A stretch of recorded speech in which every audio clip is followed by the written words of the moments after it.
நம்ம ரிஷபராசிக்காரங்க எப்பவுமே எப்படின்னா மெதுவாக நிதானமாக ஆனா நிச்சயமாக வாழ பிறந்தவங்களா இருக்கிறீங்க. உங்க உழைப்பாலேயே வெற்றி அடையக்கூடியவங்களா நீங்க வாழ்ந்துகிட்டு இருக்கிறீங்க. அடுத்தவங்க யாராவது ஒரு காரியத்தை பார்த்து இது நம்மால முடியாது அப்படின்னு ஒதுக்கி வச்ச வேலைய கூட நீங்க ரொம்ப அழகா திட்டம் தீட்டி முயற்சி பண்ணி அந்த காரியத்துல பெரிய வெற்றியை அடையக்கூடிய வல்லமை படைத்தவங்களா இருக்கிறீங்க. உங்க வாழ்க்கையில நட்புக்கு அவ்வளவு முக்கியத்துவம் கொடுப்பீங்க. நண்பனுக்காக உயிரையே கொடுக்கக்கூட நீங்க தயங்க மாட்டீங்க. தலைமை பண்புக்கு ரொம்பவும் பொருத்தமானவங்களா நீங்க இருக்கிறீங்க. மற்றவர்களோட உணர்வுகளுக்கு நீங்க கொடுக்கிற மதிப்பும் மரியாதையும் ரொம்பவே அதிகம். இவ்வளவு நற்குணங்களைக் கொண்ட ரிஷபராசி அன்பர்களே, எல்லாரும் நல்லா இருக்கிறீங்களா? ஏங்கம்மா, நீங்க வேற எங்கள பார்த்து இப்படி ஒரு கேள்விய கேட்கிறீங்களே? எங்கள பார்த்தா நலமா இருக்கிற மாதிரியா தெரியுது. எங்க வாழ்க்கையில ஒவ்வொரு நாளும் பலவிதமான பிரச்சனைகளை சந்திச்சுக்கிட்டு இருக்கோம். நாங்களே ஏன் பிறந்தோம் அப்படின்னு கஷ்டப்பட்டுட்டு இருக்கோம். என்னள பார்த்து நலமா இருக்கீங்களான்னு கேட்கிறீங்களே அப்படின்னு நீங்க கண்ணீர் விடுறது எனக்கு நல்லாவே புரியுதுங்க. ரிஷபராசிக்காரர்களே, மனச தளர விடாதீங்க. இனி வரக்கூடிய காலங்கள்ல உங்க வாழ்க்கையில இருக்கக்கூடிய இந்த இக்கட்டான சூழ்நிலைகள் எல்லாமே கானல் நீரா அப்படியே மறைஞ்சு போக போகுது. உங்களுடைய நீண்ட கால கனவுகள், ஆசைகள் எல்லாமே ஒண்ணு விடாம நிறைவேறப் போகுது. திருமணம் ஆகாதவங்களுக்கு இருந்த தடைகள் எல்லாம் நீங்கி சீக்கிரமே கெட்டி மேளம் கொட்டப் போகுது. குழந்தை பாக்கியம் இல்லாதவர்களுக்கு மழலை செல்வம் கிடைக்கப் போகுதுங்க. இதுநாள் வரைக்கும் உங்கள வேண்டாம்னு உதறி தள்ளிட்டு போன சொந்த பந்தங்கள், உறவினர்கள் எல்லாருமே இனி வரக்கூடிய காலங்கள்ல உங்கள தேடி வரப்போறாங்க. உங்களுடைய உடல்நிலை ரொம்பவே ஆரோக்கியமா மாறப்போகுது. உங்க கையில பணப்புழக்கம் முன்னெப்போதையும் விட அதிகமா இருக்க போகுதுங்க. உங்க வாழ்க்கையே ஒரு அருமையான பொற்காலமா மாறப்போகுது. ரிஷபராசிக்காரர்களே, ஒரு சின்ன விஷயம். ஒரு ஆசைய முதல்ல நீங்க மனசுல ஆழமா கொண்டு வரணும். அந்த ஆசைய நிறைவேற்ற முழு மூச்சோட போராடணும். முதல்ல அந்த ஆசைய நீங்க நம்பணும். தன்னால முடியும் அப்படிங்கிற வைராக்கியம் உங்க மனசுல வரணும். மற்றவங்க உங்கள குழப்ப முயற்சி செஞ்சாலும் அவங்க பேச்ச நீங்க கேட்காம விலகி இருக்கணும். கெட்ட குணங்கள் உடையவர்களை விட்டு தள்ளி இருங்க. நீங்க சொல்றத மதிக்காதவங்கள விட்டு விலகி இருங்க. அப்பத்தான் நீங்க வாழ்க்கையில பெரிய வெற்றியை அடைய முடியும். அப்புறம் ஒரு முக்கியமான குறிப்பு. ரிஷபராசிக்காரங்க உங்க வீட்ட எப்பவுமே ரொம்ப சுத்தமா வச்சுக்கணும். தேவையில்லாத குப்பை கூளங்களை அப்பப்பவே அகற்றிடணும். வீட்டின் மூலைகள்ல குப்பையை சேர்க்கிற பழக்கம் இருந்தா அதை உடனே மாத்திக்கோங்க. வீட்ல ஏசி வச்சிருக்கீங்கன்னா அதோட பில்டரை வாரம் ஒரு முறை கண்டிப்பா சுத்தம் செய்யணும். உங்களோட போன் மற்றும் இதர பொருட்கள்ல தூசி படியாம அப்பப்ப தொடச்சு வச்சுக்கோங்க. கொசுவத்தி பயன்படுத்துறீங்கன்னா ஒரு குறிப்பிட்ட நேரத்துக்கு அப்புறம் அதை அணைச்சு வச்சிருங்க. வீட்டை சுத்தம் செஞ்சதுக்கு அப்புறமா பாத்ரூம் மற்றும் கழிவறைகள்ல எந்த விதமான கெட்ட நாற்றமும் இல்லாம பாத்துக்கோங்க. சாமிக்கு நித்தமும் பூஜை செஞ்சு நல்ல வாசனை மிகுந்த ஊதுபத்திகளை ஏத்தி வைங்க. குறிப்பா வெள்ளிக்கிழமைகள்ல வீட்டு வாசல் நிலப்படியில உட்கார்ந்து விஷ்ணு சகஸ்ரநாமம் படிங்க. அப்படி இல்லைன்னா யூடியூப்ல ஒலிக்க விடுங்க. தொடர்ந்து 6 வாரம் அந்த பெருமாளுக்கு துளசி மாலை போட்டு மனதார வேண்டிக்கோங்க. வீடு துடைக்கும்போது வெதுவெதுப்பான தண்ணியில பச்சை கற்பூரம், மஞ்சள் தூள், ஏலக்காய் பொடி இதையெல்லாம் கலந்து மாப் போடுங்க. இதை வியாழக்கிழமை சாயங்காலம் செய்யணும். அப்பத்தான் வெள்ளிக்கிழமை காலையில நீங்க பூஜை செய்யறதுக்கு வீடு ஐஸ்வர்யமாயிருக்கும். வெள்ளிக்கிழமை அன்னைக்கு 108 முறை சுக்கிர பகவானோட காயத்ரி மந்திரத்தை கூகுள்ல தேடி எடுத்து பொறுமையா படிங்க.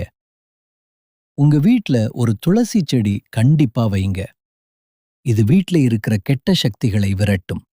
சுக்கிரனோட மந்திரம் உங்களை பலப்படுத்தவும், உங்க ஆசைகளை நிறைவேற்றவும் ரொம்பவே உதவும்.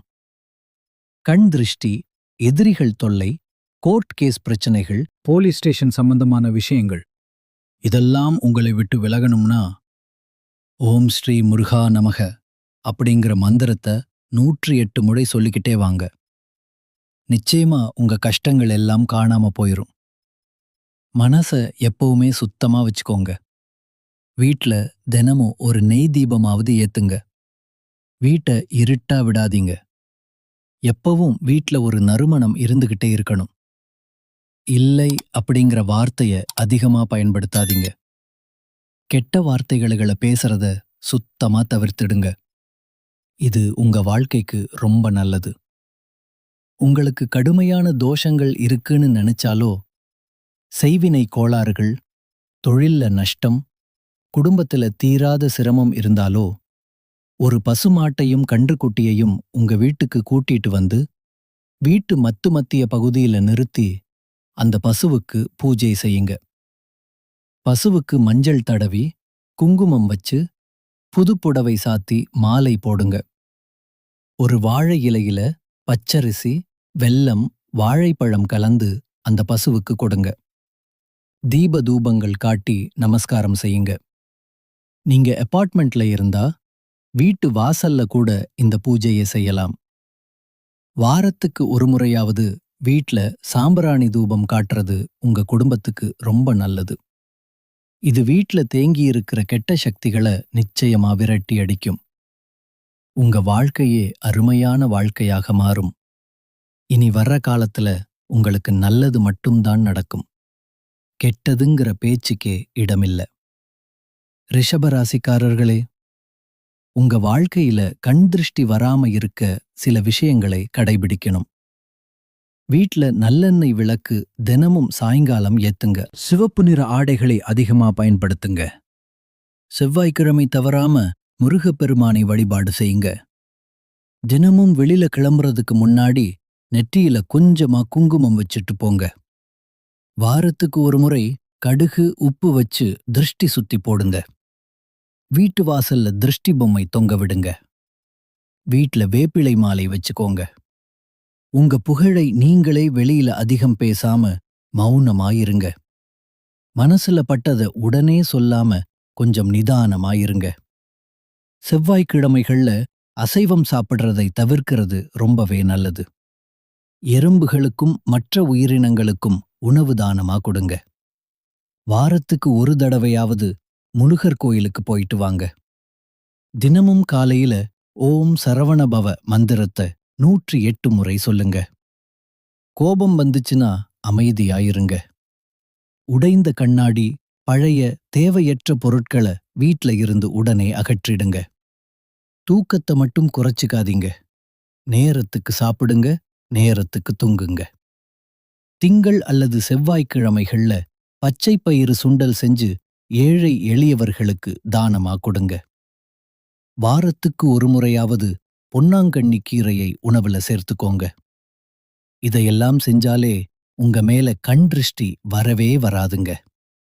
அப்புறம் குலதெய்வம். குலதெய்வம் எங்கேயோ இருக்குன்னு கவலைப்படாதீங்க. நீங்க எங்க இருந்தாலும் ஒரு தீபம் ஏத்தி வச்சு அந்த ஒளியில உங்க குலதெய்வம் இருக்குன்னு நினைச்சு கும்பிடுங்க. குலதெய்வம் தெரியாதவங்க கூட ஒரு நல்ல நாள்ல குலதெய்வத்தை நினைச்சு தீபம் ஏத்துங்க. குலதெய்வ வழிபாடு உங்க குலத்தையே காக்கும். முதல்ல குலதெய்வம், அப்புறம் இஷ்ட தெய்வம். தினமும் காலையில எந்திரிச்ச உடனே சூரிய பகவானை நமஸ்காரம் பண்ணுங்க. அவரோட அருளாசி இருந்தா போதும். மற்ற கிரகங்கள் சாதகமா இல்லைனா கூட பரவாயில்லை. சூரியனோட பிரகாசம் உங்க வாழ்க்கையே ஒளியா மாத்திரும். உங்க கண்ணீர் எல்லாம் கரைஞ்சு போகும். இந்த உலகத்துல யாருங்க நிஜமான கோடீஸ்வரன்? கோடி கோடியா பணம் வச்சிருக்கிறவங்களா? இல்லைங்க. யார் ஒருத்தர் நோய் நொடிகள் இல்லாம, மனக்கவலை இல்லாம நிம்மதியா தூங்குறாங்களோ அவங்க தாங்க இந்த உலகத்துல சிறந்த கோடீஸ்வரன். அந்த பெரிய யோகம் உங்களுக்கு இந்த மாசம் அமையப் போகுது. இனி உங்க வாழ்க்கையில கவலைக்கு துளி கூட இடமில்லை. எதிர்பாராத நல்ல செய்திகள் உங்களை தேடி வரும். வேலையில முன்னேற்றம் கிடைக்கும். மேலதிகாரிகளோட நம்பிக்கை உங்களுக்கு கிடைக்கும். பழைய கடன்கள் எல்லாம் அடையறதுக்கான வழிகள் பிறக்கும். ரிஷபராசிக்காரர்களே, உங்க வாழ்க்கையில இன்னும் நல்லதெல்லாம் நடக்கணும்னா ஒரு பரிகாரம் செய்யுங்க. உங்க வீட்டுக்கு பக்கத்துல இருக்கிற வயதான முதியவர்களுக்கு உங்களால முடிஞ்ச சின்ன சின்ன உதவிகளை செஞ்சிட்டு வாங்க. இதை நீங்க செய்யறப்போ உங்க பாவங்கள் குறைஞ்சு உங்க எண்ணம் போல உங்க வாழ்க்கை இனிமையா மாறும். நல்லதே நடக்கும். நன்றி, வணக்கம்.